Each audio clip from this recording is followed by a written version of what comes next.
Olá, meus amigos, que Deus abençoe a todos vocês, e a bênção que mais almejo, que mais quero para vocês, é a bênção do entendimento aberto. Porque se você não tiver o seu entendimento aberto, você pode conquistar todas as demais bênçãos de Deus: prosperidade, saúde, família, casamento. Você pode ser a pessoa de maior sucesso no mundo, mas se o Espírito de Deus não abrir o seu entendimento, abrir os seus olhos espirituais, não remover as escamas que as pessoas têm nos seus olhos espirituais, ela vai perder tudo. Ela pode conquistar o mundo inteiro, mas vai perdê-lo por conta de não entender e não aplicar os pensamentos de Deus na sua própria vida. Isso é tão simples, mas tão profundo ao mesmo tempo, que quando a gente almeja que Deus venha abrir o entendimento das pessoas, muitas pessoas pensam que é o conhecimento, a inteligência humana. Não tem nada a ver uma coisa com a outra. É a inteligência espiritual. São os olhos espirituais que enxergam o invisível, que entendem aquilo que é impossível para as pessoas entenderem.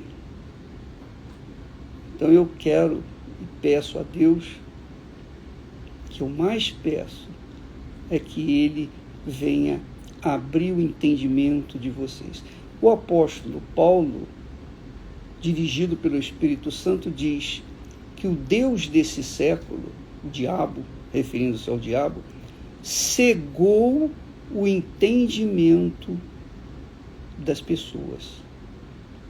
A maioria da humanidade, das pessoas, a maioria tem o seu entendimento cegado.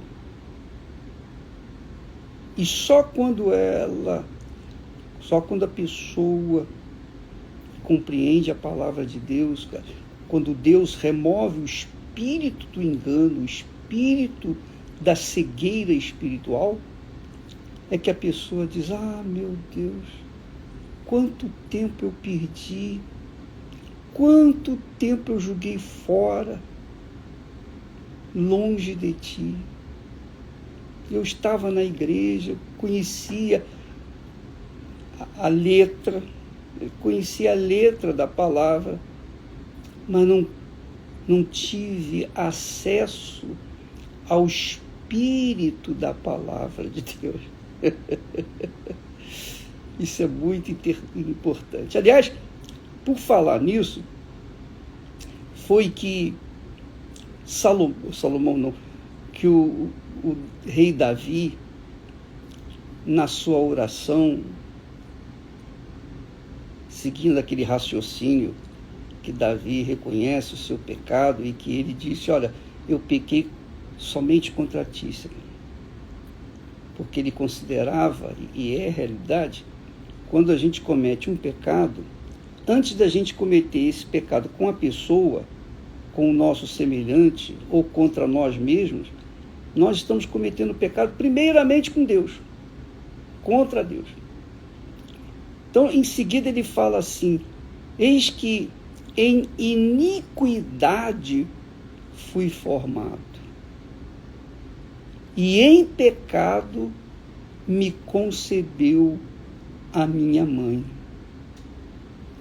É claro que quando uma pessoa não tem olhos espirituais, quando os seus olhos estão cegados, pela ignorância espiritual, a ignorância espiritual.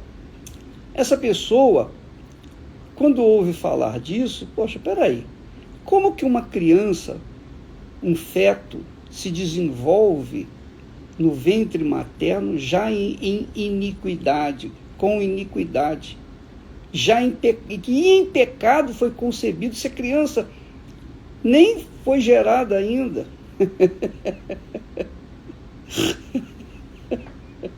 Você sabe por que eu estou rindo? Porque assim aconteceu na conversa de Jesus com Nicodemos.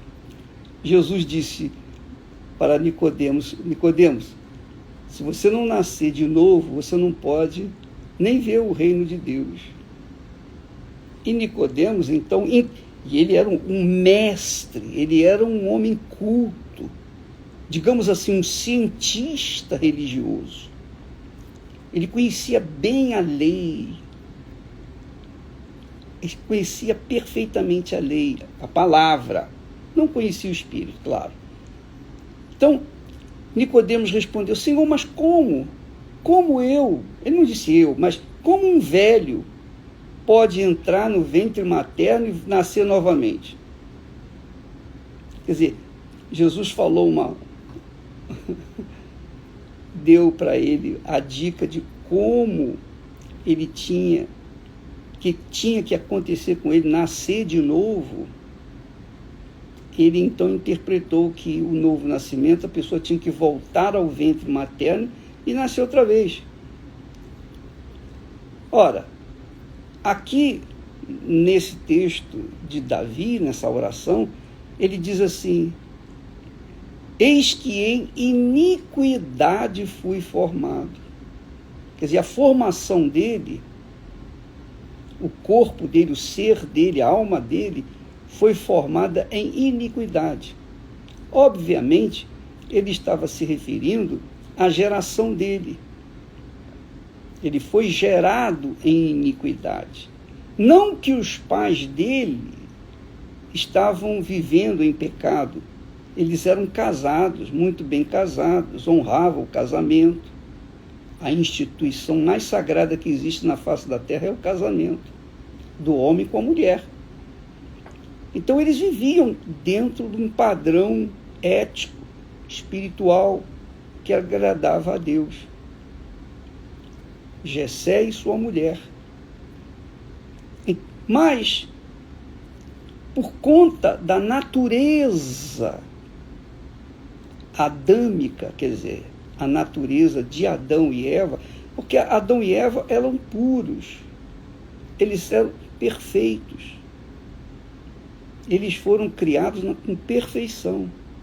Só que eles, por livre e espontânea vontade, resolveram corromper a pureza deles, corromper a natureza deles e, obviamente, gerar o pecado. Então, Adão e Eva não foram os pais apenas da humanidade, os pais dos seres humanos, mas eles foram os pais do pecado. Ora, Davi estava falando exatamente isso. Eu nasci em pecado. Minha mãe me concebeu em pecado. Então, quando a natureza é adâmica, a natureza é pecaminosa. A criança que vai nascer, as crianças que estão sendo geradas nesse momento, já são geradas no pecado. Não significa dizer necessariamente que os pais tivessem pecado, mas a natureza dos pais é pecaminosa. Então vai gerar pecado. Pecado gera pecado.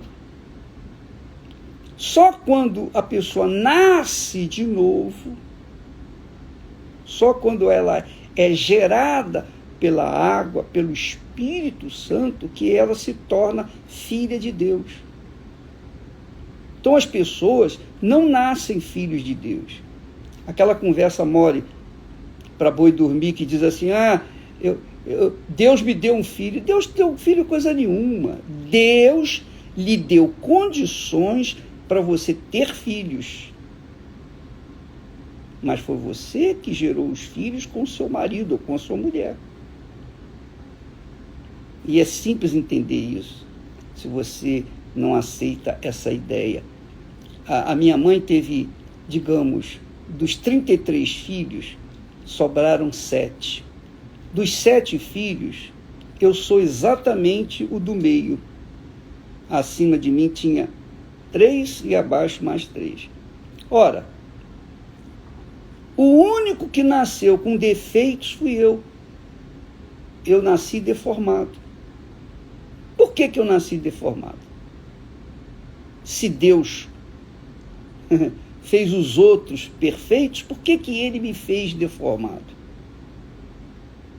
Eu pergunto a você. Deus errou a medida? Deus falha? Deus erra? Deus faz alguma coisa imperfeita? Não. É claro que não. Isso não é nem inteligente pensar assim. Então, não foi Deus quem me formou. Não foi Deus que me fez. Ele deu condições para os meus pais me gerarem. E eu fui gerado com deformidade. Como muitas pessoas são geradas com deformidades. Mas são geradas por conta de seus pais, seus avós, seus antepassados, que tiveram também problemas. Então, eu não conheci meus avós paternos, mas, segundo eu soube, a minha avó tinha um defeito físico. Então, eu fui, quer dizer, o DNA dela veio influenciar o meu, e eu nasci com deformação, desculpa. Então, Deus não faz ninguém. Quando Deus faz nascer uma pessoa, ele faz nascer com a anuência da pessoa. Ele não gera filhos desde do ventre materno, não. Os filhos dele nascem depois que a criança entra na idade, a idade da razão, que ela sabe o que quer, sabe diferenciar o bem do mal.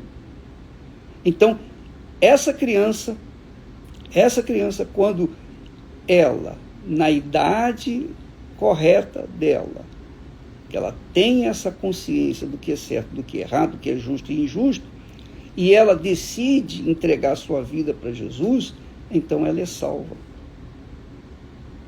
Mas eu quero deixar bem claro que as crianças, todas as crianças, até a idade da razão, são puras, são perfeitas diante de Deus.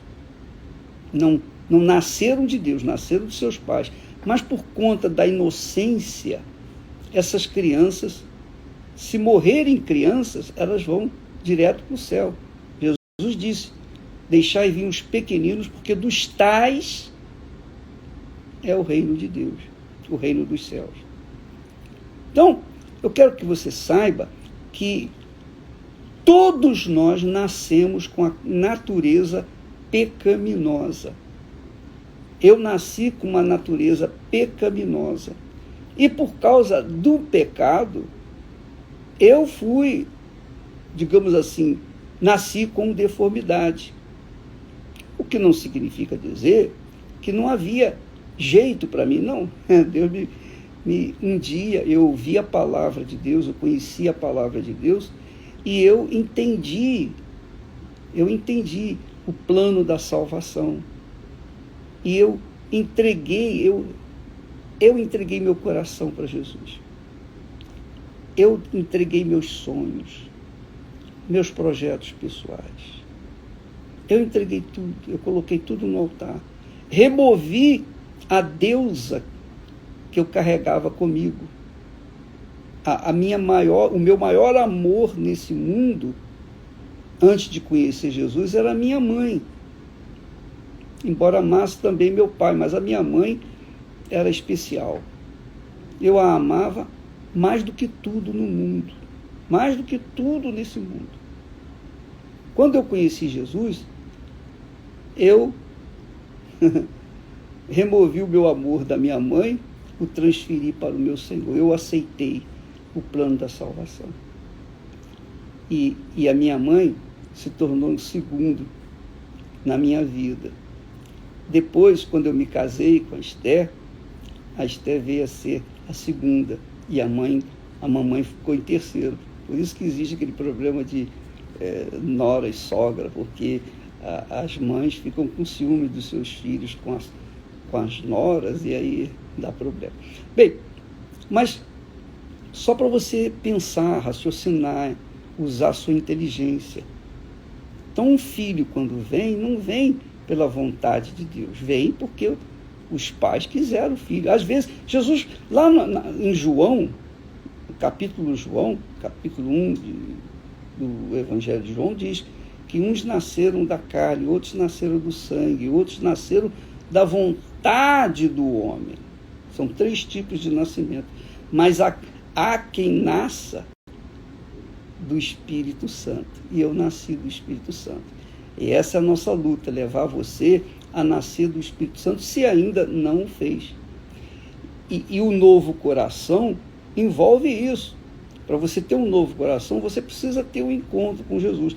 Mas para você ter um encontro com Jesus, você tem que abrir mão do seu coração e entregá-lo no altar para o Senhor Jesus, que morreu por você, que deu a vida por você. Ele deixou o trono de glória, veio aqui, deu a vida por você, por mim, por cada um de nós. Enquanto nós o negamos, enquanto nós colocamos-lo em segundo plano na nossa vida, continuamos sendo uma geração nascida da carne, nascida do pecado, nascida em iniquidade. Como Davi mesmo falou, em iniquidade eu fui formado. Em iniquidade eu fui formado. Claro que Deus conhecia Davi antes mesmo dele ser gerado lá no ventre de sua mãe. Mesmo assim, ele nasceu em pecado. Ele mesmo diz, e em pecado me concebeu a minha mãe. Repito, não foram os seus pais a razão dos seus pecados, do pecado de Davi ter nascido em pecado. É que a natureza de seus pais era pecaminosa, embora fossem, digamos assim, leais à religião judaica, mas ainda assim não havia um novo nascimento. E só depois que ele nasceu de novo, quer dizer, depois que ele teve uma experiência com Deus, é que realmente ele passou a ter uma nova natureza. A exemplo do próprio Jacó. Jacó, enquanto não foi gerado do próprio Deus lá no vale, aqui no Vale de Jaboque, eu já estou aqui no Jordão, enquanto ele não foi gerado, quando ele não teve aquela transformação de Jacó em Israel, Jacó tinha uma natureza pecaminosa, nascera de iniquidade, nascera com uma natureza pecaminosa. Então, amiga e amigo, Davi reconhecia que ele, antes mesmo de ser formado, já havia pecado. Não ele pecado, mas os seus pais o geraram no pecado, na iniquidade. E em pecado a sua mãe o concebeu. E o que eu quero que você saiba é que o maior engano das religiões aliás, isso está escrito no livro de Satanás, São Satanás. Primeiro capítulo, versículo 1, a Bíblia de São Satanás. Todos são filhos de Deus. Todos os seres humanos são filhos de Deus. Isso é a escrita de Satanás. Esse é o maior engano do diabo. Então, quando a pessoa pensa que é filho de Deus, vai falar com uma pessoa incrédula, vai falar com uma pessoa religiosa que não teve ainda encontro com Jesus, que ela não nasceu de Deus, que ela não é de Deus. Ela vai brigar com você, capaz de querer agredi-lo. Porque eu aprendi isso, meus pais aprenderam isso, meus avós, etc. A bandida da religiosidade, a bandida das religiões, levam as pessoas, ou leva as pessoas, a um entendimento deturpado do projeto de Deus. Quem não nascer da água e do Espírito Santo não é de Deus, não é nascido de Deus. Jesus fala isso com clareza quando ele diz: o que é nascido da carne é carne, e o que é nascido do Espírito Santo é espírito. Quer dizer, uma coisa é você ser carnal, ter a natureza carnal, outra coisa é você ter a natureza espiritual. E é bom que nós tratemos desse assunto aqui agora, porque você pode se avaliar. Porque se você é uma pessoa tendenciosa para a carne, para os desejos do seu coração, é óbvio que você prova que você é uma pessoa carnal. Está escrito que os nascidos da carne nascem para a morte. Os inclinados para a carne são inclinados para a morte. Os inclinados para o Espírito Santo são inclinados para a vida. Você pode ler isso lá em Romanos capítulo 8. É por isso que Paulo chega ao ponto de dizer: quem não tem o Espírito do Senhor Jesus Cristo não o pertence, não é dele. Então Davi aqui retrata nesse versículo, quando ele diz: eis que em iniquidade fui formado, e em pecado me concebeu a minha mãe. Isso não foi só ele, não. Toda a humanidade, todas as pessoas, a partir de Adão e Eva, nasceram em iniquidade, foram geradas em iniquidade e foram concebidas em pecado. Até que aconteça aquilo que é, aliás, a proposta dessa campanha do Val de Jaboque. A transformação de Jacó em Israel. Quer dizer, a pessoa deixa de ser carnal, inclinada para a carne, para ser uma pessoa inclinada para o Espírito Santo. E o que dificulta essa transformação? O que dificulta essa transformação? O que dificulta essa transformação é o coração. Porque o coração está agarrado às coisas dessa vida. Aliás, uma pergunta que algumas pessoas já me fizeram: bispo, o que é que eu faço para entregar o meu coração para Jesus? O que é entregar o coração para Jesus? Basta você ver o seguinte, avalie, por favor. Você é uma pessoa que ama, você coloca a sua mãe, o seu pai, como eu era, meu pai, minha mãe era em primeiro lugar. A minha mãe era minha deusa, eu a amava mais do que tudo, eu adorava minha mãe. Eu adorava minha mãe. Se quisesse brigar comigo, bastava xingar a mamãe. Aí eu já partia para a briga, para apanhar. Eu era fraquinho também. Bem, o caso que você que está me assistindo, você tem o seu coração apaixonado por quem? Seu marido, sua mulher, seu pai, sua mãe, seus filhos, seu namorado, seu noivo. Você tem o seu coração na sua casa? Você tem o seu coração nas conquistas materiais, no sucesso? Você tem o seu coração, digamos assim, fissurado no dinheiro? Você quer ter poder? Você quer poder a qualquer preço, a qualquer custo? Então, tudo que o seu coração mais deseja, então mostra que o seu coração, a sua riqueza maior, é aquilo que o seu coração quer. Você quer ficar mais bela, mais bela, mais bela, mais bela. Eu assisto aí a as novelas bíblicas, e muitas artistas, infelizmente, desgraçadamente, muitas artistas que eram belas por natureza estão ficando feias, estão horríveis, com a cara toda mascada, parece um chiclete. Por quê? Porque botam botox na boca, crianças, mocinhas, jovens, colocando botox na boca, botando botox aqui, ali, acolá, querendo ser bonita, querendo ser mais bonita, tentando apagar, ou melhor, tentando impedir o sol passar pela peneira. Não tem como. Então elas ficam feias, perdem a sua expressão mais linda, que é a expressão da idade.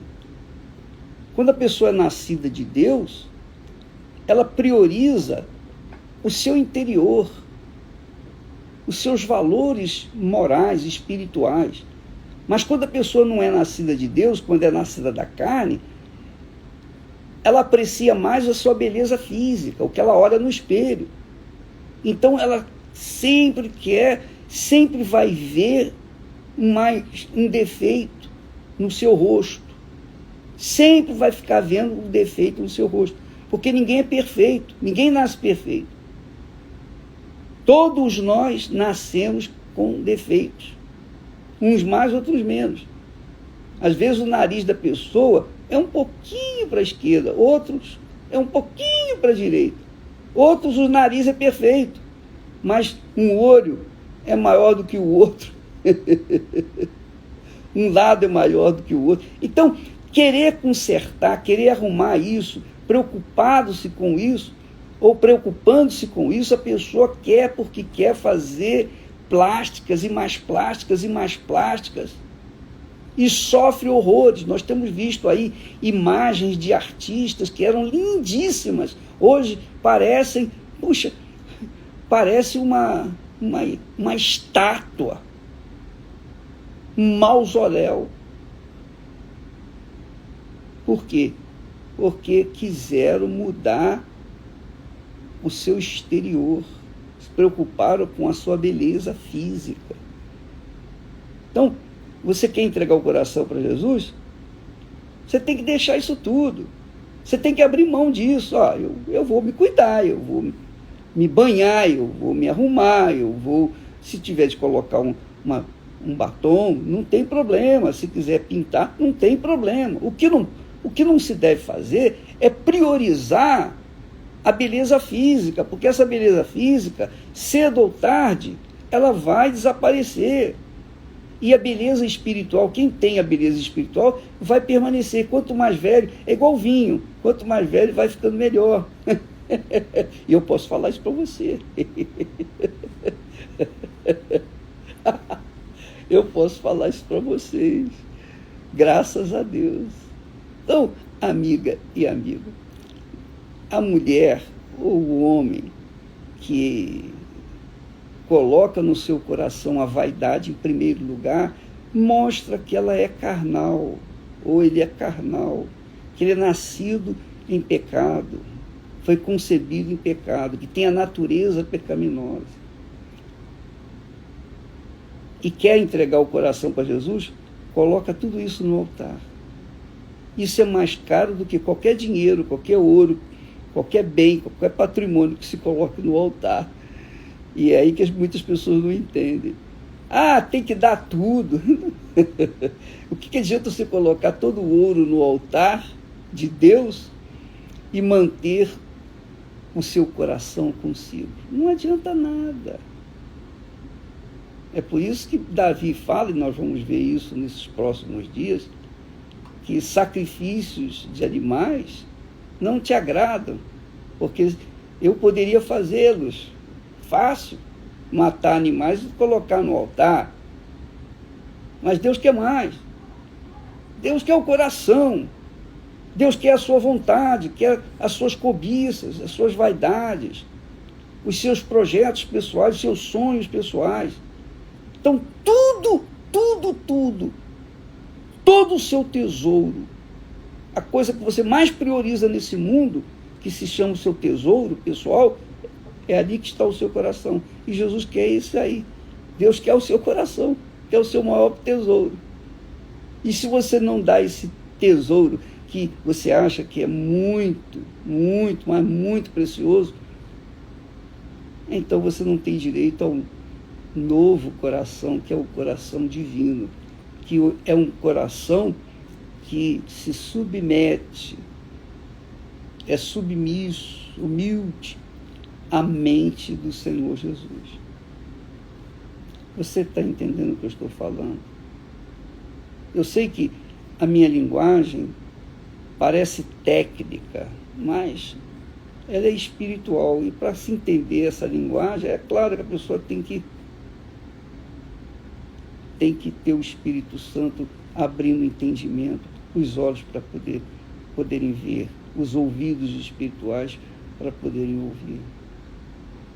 Lembra que Jesus falou: quem tem ouvidos para ouvir, ouça. Eu quero que Deus abra o seu ouvido espiritual para você ouvir, entender e colocar em prática. Porque se você e somente você é a dona, é o dono do seu coração. Só você é o dono. E só você pode colocá-lo no altar ou não, mantê-lo consigo. Então, entregar o coração para Jesus é isso.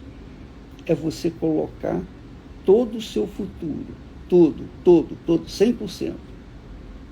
Seus entes queridos, seus bens materiais, suas vaidades, seus sonhos, seus projetos, tudo você tem que colocar no altar. Está aqui, meu Deus. Agora eu não tenho mais nada. Eu preciso de um novo coração. E quando você fizer isso, você vai receber um novo coração. Aliás, hoje à noite, nós estaremos ao vivo aqui do Val de Jaboque. Estaremos transmitindo as orações. Nós nos reunimos, os bispos de todo mundo, obviamente os principais, para intercedermos, fazermos uma vigília para que você venha entender, finalmente venha cair a ficha e você entregue o seu coração para Jesus, para que Ele possa te dar um novo coração. Essa é a nossa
aí mais sofrendo, porque eu sei que não é fácil, não. Às vezes, entender não é difícil. Difícil é colocar em prática. Isso é que é difícil. Muito difícil. Mas, se o Espírito Santo convencê-lo,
você vai fazer isso com toda a liberdade, liberalidade, com todo o seu amor, seu coração, etc. E Ele vai fazer a obra na sua vida. É o que nós esperamos. Deus abençoe a todos vocês e até logo mais. Graças a Deus.